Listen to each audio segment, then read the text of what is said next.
سورلسمه سپاره 19 رکو سوره نحل 14 رکو سورلسمه سپاره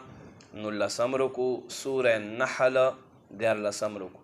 بسم الله الرحمن الرحیم ان الله یامر بالعدل والاحسان بشک الله حکم فرمای د انصاف او د نیکی کولو و ایتاء ذی القربى او رشتہ دارانو ته راتک کولو په ښېګړې و ینهی عن الفحشاء او له بدو نه منې کولو او والمنکر او د بې حیایي او د بدګړې نه منې کولو والبغي او سرکشي نه منې کولو یعظکم نصیحت کوي لعلکم تذکرون چې تاسو دیان وکړئ واوفوا بعهد الله اذا عاهدتم او تاسو پورا کوئ الله وعدې څه وخت چې تاسو قول وتړئ ولا تنقضوا الايمان بعد توکیدها خپل قسمونه مضبوطولو نه بعد مه ماتوئ وقد جعلتم الله علیکم کفیلا او حال دا دی چې تاسو الله خپل ځان له پاسه ضامن وګرځولو ان الله یعلم ما تفعلون الله ته علم د څه کارونه چې تاسو کوئ ولا تکونوا کالتي نقضت غزلها من بعد قوة انکاثا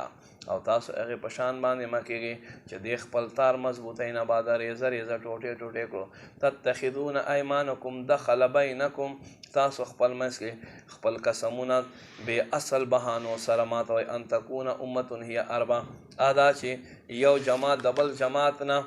وګرځېږي من امتین د بل جماعت نه وګرځېږي نږدې انما یبلوکم الله به بېشک الله په دې سره د ستاسو امتحان اخلي وليبینن لکم یوم القیامت ضرور به تاسو باندې ظاهر کې په ورځ د قیامت ما کنتم فیه تختلفون په څه کې چې تاسو اختلاف کولو ولو شاء الله لجعلکم امة واحده که الله ته خوښه وی تاسو به ټول یو امت ګرځولي وو ولکن یضل من یشاء لیکن دی ګمراه کوي چا دی چې خوښ شي ویهدي من یشاء هدایت ورکوي چا دی چې خوښ شي ولا تسألن عما تعملون ضرور به تاسو تپوس کړلی کېږئ هغه چې تاسو عملونه کوئ ولا تتخذوا ایمانکم دخل بینکم او تاسو خپل منځ کې قسمونه بې اصل مه ګرځوئ چې قسم وخورئ فتذل قدم بعد ثبوتها بیا خپې وښویږي وروسته د قسم مضبوطولو وتذوقوا السوء او تاسو ته راورسي بدګړه بما صددتم عن سبیل الله غدا چې تاسو الله له لار نه منع کوئ ولکم عذاب عظیم او تاسو دپاره په دې صورت کې بیا لوی عذاب ولا تشتروا بعهد الله ثمنا قلیلا الله په وعدو باندې دنیا لږ مال مه الی انما عند الله وخیر لکم بېشکه څه چې الله خوا د تاسو دپاره غوره دي ان کنتم تعلمون که تاسو پوهیږئ ما عندکم ینفدو څه چې تاسو خواته دي دا به ختم شي وما عند الله باق څه چې الله خوا دا باقي پاته کېدونکي دي ولنجزین الذین صبروا ضرور به مونږ بدله ورکو صبر کوونکو ته اجرهم ثواب دی به احسن په ښې طریقې سره ما کان یعملون هغه چې دوی کارونه کړي من عمل صالحا من ذکر او انثی چا هم چې نیک عمل وکړه دا سړو نه یا ښځو نه وهو مؤمن په داسې حال کې چې دی مسلمان وي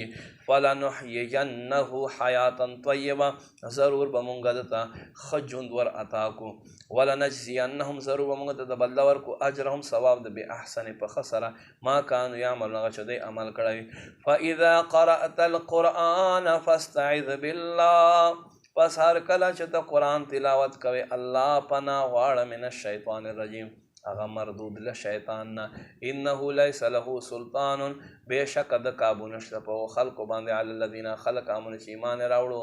وعلى ربهم یتوکلون په خپل رب باندې باور لري انما سلطان علی الذین د کابو په هغه خلکو باندې دی یتولونه څوک چې د سره دوستي کوي والذین هم به مشرکون او هغه څوک چې دای شریک ګرځوي